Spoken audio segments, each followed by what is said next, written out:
자, 여러분 안녕하세요. 알파 오메가입니다. 니콜라가 주가가 계속 내려가고 있죠. 지금 제가 마이너스 몇 퍼센트더라 기억도 안 나는데 어쨌든 엄청 큽니다. 니콜라가 제일 커요, 손실률이. 그래서 지금 계속 내려가는 이유가 뭔가 있을 것 같은데 한번 그거 좀 찾아보려고 글을 좀 준비를 했습니다. 자, 여기 지금 일단 기본적으로 홀드 의견을 주고 있습니다. 팔아라가 아니라 홀드고, 제목이 이래요. 니콜라 지금 not enough progress, 그러니까 충분하지 않은 그런 진행 상황, 뭔가 좀 일이 잘 풀리지 않는 것 같아요. 그래서 이렇게 제목을 지은 것 같습니다.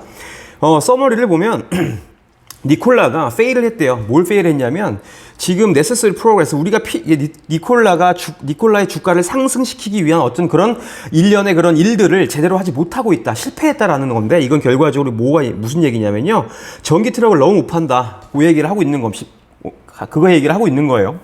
그리고 얘들이 지금 하이드로겐 에너지 쪽에 지금 뉴스가 굉장히 많이 나옵니다. 일단은 최근에 뉴스만 봐더라도 플러그 파워 얘기가 나왔었잖아요. 그래서 요것들은 괜찮다, 좋다. 그런데 문제는 뭐냐, 너희네들이 현금을 쓰는 현금 소진율이 너무 커. 트럭에서 돈이 그래서 없어. 이게 너무 위험한 것 같아. 그래서 물론 이거 좋은 뉴스이긴 합니다만 이것 때문에 주가가 내려간다는 거 이해를 하시면 될 것 같고, 그 다음에 이 사람은 뭐라고 얘기를 하냐면요, 너네가 지금 그렇게 현금을 많이 쓰는 거를 엄청나게 줄여야 돼. 그래야 그나마 그 정도 돼야 우리가 이 주식을 살 수가 있다라고 얘기를 하는 겁니다. 그러니까 현금 소진율 줄이고 전기 트럭 좀 잘 팔아봐. 그러면 우리가 주가 좀 살게 라고 얘기를 하고 있고, 그렇게 돼야 결과적으로 이 사람은 주가가 올라갈 수 있을 거다라고 얘기를 하는 거죠. 그래서 잠깐 저번에 나왔던 3분기 실적을 이 사람이 얘기를 하고 있습니다. 그래서 이제 매출이 24밀리언 달러였고 전기 트럭을 지금 63대를 팔았다. 그런데 이제 그 분기에 만든 전기차의 트럭 수는 75대, 그리고 100대를 지금 이런 짐 솔루션과 계약을 했는지 안 했는지 저는 정확하게 모르겠으나 어쨌든 약간 논의는 했다라는 정도로 얘기를 했었고요. 그 다음에 재정 쪽을 보면 굉장히 어둡다라고 얘기를 하고 있습니다. 별이 먹히죠. 멀키라는 게 이제 어둡다라는 뜻인데, 오퍼레이팅 로스, 그러니까 얘네들이 회사를 운영을 할수록 손실이 계속 나오는 거예요. 그리고 에비타 로스입니다. 여기 세전 영업 이익이라고 보통 얘기를 하는데 얘는 세전 영업 손실입니다. 그런데 그 손실률이 점점 커지더라라고 이제 얘기를 하고 있습니다. 자, 그래서 니콜라가 지금 2022년도 3분기에 쓴 돈이 얼마다? 손실액이 230밀리언 달러다. 그런데 얘네들 지금 가지고 있는 캐시와 현금성 자산이 한 400밀리언 달러 정도 되는 걸로 알고 있어요. 그러니까 굉장히 지금 이 현금 가지고 버틸 수 있는 시기가 별로 안 남았다라는 거죠. 이게 아마 이 주가가 오르지 못하게 하는 가장 큰 요인이 아닌가 싶습니다. 이거 참고를 하시면 좋을 것 같아요. 그래서 2022년 3분기 파이낸싱 리절트 한번 보자. 그러면 2022년 3분기, 2분기, 1분기를 봤을 때 매출은 1분기 이후에 굉장히 크게 올라왔습니다. 굉장히 매출은 크게 올라왔어요. 그런데 이 세전 영업 이익, 영업 손실률이 가로쳐 있으니까 마이너스죠. 점점 커지더라라는 거죠. 요게 지금 문제다라는 겁니다. 요건 참고를 하시면 좋을 것 같고.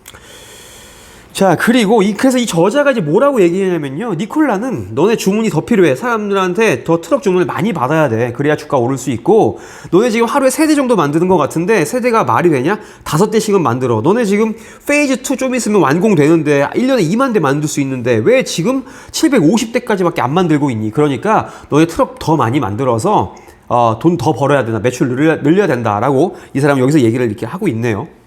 자, 그런데 저는 이 생각을 했습니다. 얘네들이 왜 트럭을 더 많이 만들 수 있음에도 불구하고 조금밖에 안 만들까라고 생각을 해봤더니, 일단은 방금 말씀드렸다시피 현금이 별로 없어요. 트럭을 만들면 만들수록 손실이 커져. 그러니까 얘네들이 더 뭔가 다른 곳에 쓸 운용 자금이 없어지는 거겠죠. 그렇기 때문에 약간 돈을 세이브한다, 절약한다라는 그런 개념인 것 같기도 하고요. 또 한편으로는 남은 자금을 일단 트럭 쪽이 아니라 수소 쪽으로 조금 더 투자를 하려고 하나라는 생각을 했습니다. 물론 이 수소 쪽 허브 짓고 생산시설 짓는데 다른 보조금 받고 조금 주정부로부터 약간 좀 굉장히 저리로 돈을 끌어오긴 한다고 하지만, 어쨌든 여기에 조금 투자할 수 있는 여지를 더 남겨놓으려고 하는 게 아닌가라는 그런 두 가지 생각을 저는 한번 개인적으로 해봤습니다. 자, 그래서 2022년도 3분기에 CEO가 뭐라고 했냐라고, 뭐냐면 지금 우리가 공장 짓는 거 3단계를 확장을 하는 거를 2020년까지 연장할 거야. 좀 뒤로 미룰게 라고 이렇게 얘기를 했다고 합니다. 그러면서 이제 얘가 뭐라고 얘기했냐. 지금 우리가 지금 니콜라가 지금 처한 상황이 굉장히 좋지 않다. 매크로적인 게 거시적으로 지금 경기가 너무 안 좋다. 이제 라고 얘기를 하고 있고, 우리가 이렇게 공장을 조금 더 뒤늦게 좀 지연시킨 것은 프로액티브 스텝이다. 그러니까 일련의 예방책이다라고 이제 얘기를 하고 있는 겁니다. 그러니까 결과적으로 뭐냐, 돈이 없으니까 이 돈을 조금 아끼기 위해서 공장을 약간 뒤로 지연시켰다. 공장 준공 3단계를 그렇게 좀 이해를 하시면 좋을 것 같고, 만약에 향후에 그 마켓이 약간 좀 페이버러블, 그러니까 우호적으로 경기가 좀 좋아지거나 그렇게 되면 그때 우리가 잘 준비를 해가지고 커머셜 프로그램을 잘 준비를 해서 우리가 완전 굉장히 큰 수익을 낼 수 있도록 우리가 준비를 할 것이다 라고 얘기를 했습니다. 이 CEO가 참고를 하시면 좋을 것 같아요. 자, 그런데 일단 이 저자가 가장 큰 지금 리스크가 이거라고 생각을 한다고 합니다. 방금 얘기한 그 공장을 2023년 언제였죠? 2024년으로 연기한 게 가장 큰 이제 위험, 리스크다라고 이제 얘기를 했다고 해요. 왜냐면 사실 트럭은 말이죠. 트럭은 자동차도 그렇고 트럭도 그렇고 대량 생산이 완전히 돼야지 얘네들이 정말 성공한 기업이구나라고 얘기를 할 수가 있는데, 이 대량 생산을 위한 그런 3단계, 페이즈 3를 연장을 했다는 것은 대량 생산이 더 뒤로 늦춰졌다는 것이고, 이거는 다른 말로 하면 니콜라가 대량 생산을 위한 그런 시기가 더 뒤로 미뤄졌다. 그러니까 이거는 굉장히 큰 위협이 될 수밖에 없다. 리스크가 될 수밖에 없다라고 이제 얘기를 합니다. 그러면서 여기 이제 얘기를 하죠. 이 사람은 뭐라고 하냐면요. 굉장히 니콜라가 여태까지 트럭을 생산하는 건 잘했어. 그런데 이 트럭을 파는 것은 완전히 다른 차원의 이야기다라고 이제 얘기를 했습니다. 그러면서 약간 얘네들이 이 전기 트럭을 좀 이렇게 의미 있는 그런 주문을 받는 데는 실패를 했다라고 이제 얘기를 하고 있습니다. 그러면서 이 CFO가 3분기 이제 2분기 실적 발표를 하면서 2분기인가요? 잠시만요. 3분기죠. 3분기 실적에서 CFO가 어떤 얘기를 했냐면, 얘기를 한 게 아니라 지금 투자자들은 얘네들이 지금 전기 트럭을 120에서 170대 정도 생산할 수 있을 거야. 뭐 이런 걸 예상을 하고 있었단 말이에요. 이런 말을 할 거라고 예상을 했는데, 이 CFO가 전기 트럭 관련해서는 아무런 언급이 없었다라고 얘기를 하는 겁니다. 이러면서도 약간 이 시장에서 얘네 지금 전기 트럭 약간 조금 사업을 조금 어떻게 좀 안 좋은 방향으로 좀 꺾으려고 하는 건가, 멈추려고 하는 건가 라는 생각을 했다고 그런 것 때문에 주가가 좀 내려가는 게 아닌가라는 생각을 하고, 일단은 뭐 테슬라는 세미를 발표하자마자 펩시코가 100대를 주문을 했죠. 약간 좀 많이 다르죠. 지금 얘네들은 니콜라는 이렇게 주문이 크게 들어오지 않았는데, 테슬라는 발표하자마자 이 대형 그룹 펩시코가 100대를 주문했다는 거 약간 좀 부럽네요. 니콜라 주주로서 좀 부러운 부분입니다. 자, 제목을 또 한번 보면요. 일단 얘네들이 하고 있는 하이드로겐, 수소 쪽은 충분하지 않다. 수소에 대한 전망이 충분하지 않다라고 얘기를 합니다. 자, 이 사람이 느끼기에 2022년도 3분기에 지금 굉장히 좀 이상했던 부분이 뭐냐면, 최근에 일단 어닝 프레젠테이션에서 많은 뉴스가 나온 게 트럭에 관련된 부분이 아니라 수소 충전 시설 관련된 내용이었다라는 거예요. 그래서 니콜라가 지금 헤비 듀티 트럭을 만드는 것에서 약간 조금 쉬프트하는 거 아니냐, 약간 좀 사업의 약간 그런 메인 포커스를 에너지 컴퍼니 쪽으로 바꾸는 거 아니냐라는 이 사람 생각이 좀 들었다고 합니다. 그러면서 지금 니콜라가 지금 4개의 굉장히 큰 북미의 4개의 큰 그 수소 생산 시설을 만들려고 지금 하고 있다라고 이 사람이 이제 다시 한번 얘기를 해줍니다.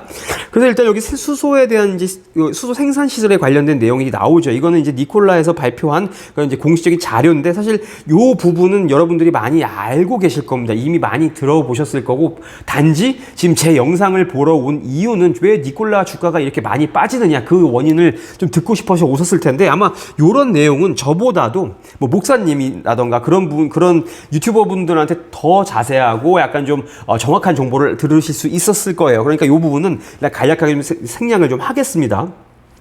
자, 그리고 이렇게 수소 생산 시설을 짓겠다라는 거 외에 최근에 이제 플러그 파워랑도 약간 니콜라가 이제 딜을 하겠다라고 이제 얘기를 했죠. 그러면서 2026년까지 하루에 125톤의 그린 수소를 만들겠다라고 얘기를 했습니다. 그러면서 플러그 파워가 이제 뭐 2023년도에 플러그 파워의 고객들에게 수소를 이제 배달하기 위해서 니콜라 퓨얼셀 트럭을 이제 이제 사겠다라고 이제 얘기를 했다고 합니다. 그런데 일단 웃긴 것은 뭐냐면, 저도 플러그 파워를 여기서 다루고 있고 플러그 파워에 투자를 투자를 좀 시작을 하긴 했지만 이 글을 쓴 이 회사에서는 이 플러그 파워를 굉장히 안 좋게 본대요. 이 플러그 파워가 굉장히 약간 좀 말은 굉장히 좀 그럴싸하게 하는데 실제적으로 결과는 약간 좀 적게 나오는 그런 회사로 지금 얘기를 하고 있습니다. 어쨌든 여기서 이 사람이 얘기를 하고자 하는 거는 플러그 파워가 2023년도에 너네 니콜라의 트럭을 사겠다고 약속을 했을지언정 여태까지 플러그 파워가 해왔던 것들을 살짝 봤을 때 아마 이 75대의 퓨얼셀 트럭 아마 안 살 수도 있다. 요거를 좀 걱정을 하면서 요런 내용을 좀 써놓은 것 같습니다. 자, 그리고요. 여기 다시 쭉 볼게요. 니콜라가 그래서 이제 3분기를 어떻게 마감을 했냐. 일단 캐시 밸런스가 404밀리언 달러가 있습니다. 그 밖에도 뭐 현금성 자산이 있었겠죠. 그런데 현금은 일단 404밀리언 달러가 있더라라는 겁니다. 그런데 앞으로 이렇게 지금 돈이 조금밖에 안 남았기 때문에 이게 뭘 야기할 수 있냐. 굉장히 커다란 주식의 희석을 야기를 할 수가 있고 주식 그 주가를 2달러 밑으로 다시 내려오게 할 수 있는 그런 리스크를 가지고 있다라는 겁니다. 그런데 돈이 필요한 것은 사실 정말 자명한 사실인 것 같아요. 그래서 앞으로 주식의 희석은 당연히 이루어질 것 같다라고 일어날 것 같다라고 저는 생각을 하고 있습니다. 그러니까 섣불리 이 주식을 사려고 하는 사람이 없죠. 결과적으로 주가가 지금처럼 계속 내려가는 거다라고 저는 이제 판단을 하고 있습니다. 그래서 어쨌든 이 니콜라가 정부로부터 약간 뭐 수소실을 짓는다고 그래갖고 약간 굉장히 돈을 좀 싸게 빌려오기는 했지만 어쨌든 돈이 부족하다라는 거예요. 그리고 일단 니콜라가 일단 증명을 해야 되는 게 뭐냐. 일단 이 사람은 여기다가 뭐라고 얘기하냐. 전기 트럭은 일단 실패를 했다. 일단 전기 트럭은 실패를 했으니까 그 이후에 블리딩 엣지, 그러니까 최첨단의 그런 다른 것들, 수소 트럭 이런 것들로의 성공적인 변환을 얘네들이 보여줘야 투자자들이 안심을 할 수가 있을 것이다. 라고 이제 이렇게 얘기를 하고 있습니다. 자, 그래서 일단 요약을 좀 하자면 테이크어웨이입니다. 자, 우리 투자자들이 가져가야 할 거 뭐냐면, 자, 투자자들은 약간 조금 지켜봐야 한다. 면밀히 좀 지켜봐야 한다라고 얘기를 합니다. 옆에 서서. 왜냐면 이 회사가 지금 트랜지션 잘 변환이 되는지 어떤 변환이냐면요. 얘들이 트럭을 지금 만들었는데 지금 이 경영진에서는 이 트럭에 대한 파는 모습을 제대로 보여주지가 못했다. 그러니까 앞으로 투자자들은 이 얘네들이 니콜라가 트럭을 잘 파는지, 특히 전기 트럭을 잘 파는지, 왜냐면 지금 굉장히 경쟁이 많이 심해지고 있잖아요. 그러니까 그 와중에 매출을 잘 올리고 있는지를 좀 잘 봐야 한다라고 이제 얘기를 하고 있고, 그래서 결론이 이겁니다. 크라우드 스페이스, 그러니까 전기 트럭에 굉장히 좀 시장이 굉장히 꽉 찼는데 여기서 얘네들이 잘 헤쳐나가냐, 매출을 잘 올리냐, 그게 바로 가장 큰 걱정거리다라고 이제 얘기를 하면서 글을 마치고 있습니다. 자, 어쨌든 니콜라 이렇게 정리를 좀 해드렸는데 얘네들이 최근에 뉴스를 나오는 걸 보면 트럭 쪽 뉴스보다는 약간 좀 에너지, 그러니까 수소 쪽 관련된 기사가 굉장히 좀 더 많이 눈에 띕니다. 그래서 저는 이런 생각을 해요. 약간 어쨌든 얘네들이 투자를 하고 있는 수소 쪽도 조금 이제 아직 조금 장기를 봐야 하긴 하겠지만은 그쪽에서도 좀 돈을 잘 벌고, 그 다음에 우리가 경쟁이 좀 심각해진 이런 전기 트럭 쪽도 약간 좀 매출이 좀 많이 늘어났으면 좋겠다라는 겁니다. 일단 저도 지금 2달러까지 내려갈 거는 생각도 못했고, 제 마이너스 손실률이, 니콜라가 이렇게 마이너스 손실률이 커질 거라고 생각을 못했는데, 어쨌든 좋은 일만 좀 있으면 좋겠네요. 일단 오늘 니콜라는 이 정도로 좀 정리를 하고, 궁금하신 게 있으시면 혹은 뭐 제가 잘못 전달드린 게 있으시면요, 댓글로 알려주시면 감사하겠습니다. 자, 즐거운 오후 되십시오. 안녕히 계세요.